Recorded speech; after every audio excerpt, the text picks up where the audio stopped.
Do you ever wake up one day and notice that your little kids aren't so little anymore? There's a moment in every father's life that most people don't talk about. And it doesn't happen on a birthday. It doesn't happen on graduation. It usually isn't some big dramatic event. It happens in a much quieter way. It's the day your kids look at you and say, "Dad, I got it." And they don't mean it in the way they used to. When kids are little, they depend on you for everything. You tie their shoes, you do their homework, and you fix their bike. You answer 1,000 questions a day. And somewhere along the line, that slowly starts to change. One day you offer help with something and they say, "Dad, I got it. I know." And it first feels small, but after a while you realize something. Your role as a father has changed. You go from being a dad that you were needed for everything to the dad that sometimes feel like you're getting in the way, physically and emotionally. And that shift can catch a lot of fathers off guard. Because what do you do when the people who you've spent your life helping don't seem to need your help in the same way anymore? But here's the part that most people miss. Just because your kids are being more independent doesn't mean they still don't need you. It just means that they need you in a different way. And that's where a lot of fathers make a mistake. Some dads pull away too much. They think, well, if they just don't need me anymore, I'm just going to back off. So they disconnect. Other dads do the opposite. They try to stay involved with everything. They hover and they try to control everything. They push their way into every decision. And that usually makes kids feel like they have no space to learn on their own. But the real balance of fatherhood lives somewhere in the middle, not controlling or disappearing, just being available. Let me give you a quick example. When my boys were younger, a couple of them played football.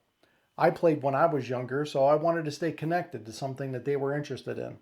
So I became a coach in the league. Not on their team, I let them make that decision on their own. But I figured if I was going to be at the field every weekend anyway, I might as well stay involved. Those young youth leagues ran games all day on the same field, and there was families and kids all over the place. And one day during a game, I heard something through all of the noise. My youngest son screaming. Now, he was a little too young to play at the time, and he was sitting up in the bleachers. When I heard him yell, I ran off the sidelines and up to the stands to see what happened.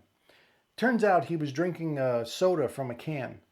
But what he didn't realize was that a bee had flown down in the middle of the can, and when he took a drink of it, the bee stung him right on his lip.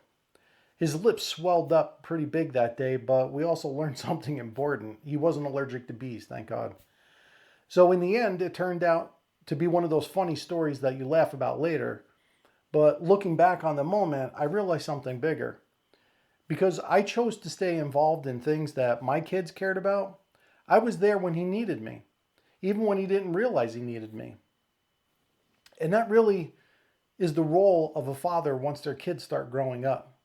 You're not there to control everything. You're not there to solve every problem. You're there to stay close enough so that when life happens, you're already nearby to spring into action when they need you.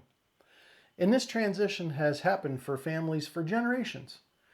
Your parents went through it and their parents before that. Eventually, every father learns that raising kids isn't about holding on forever. It's about letting go too, while still standing close enough to help them when they need it. So if your kids are starting to say, "Dad, I got it," don't take that as a rejection. Take it as progress. It means you did your job well enough that they're learning to stand on their own 2 feet. Your role didn't disappear, it just changed. Now you're not the one doing everything for them. You're the one standing nearby, ready when they need you. Because the truth is, kids may grow up, but they never completely stop needing their father. Sometimes they just need him to be a little quieter and a little farther away in the background. If this has helped you see how helping your kids doesn't mean standing on the sidelines, but standing right next to them and supporting them and helping them grow on their terms, then consider hitting the like and subscribe button, and I'll see you in the next one.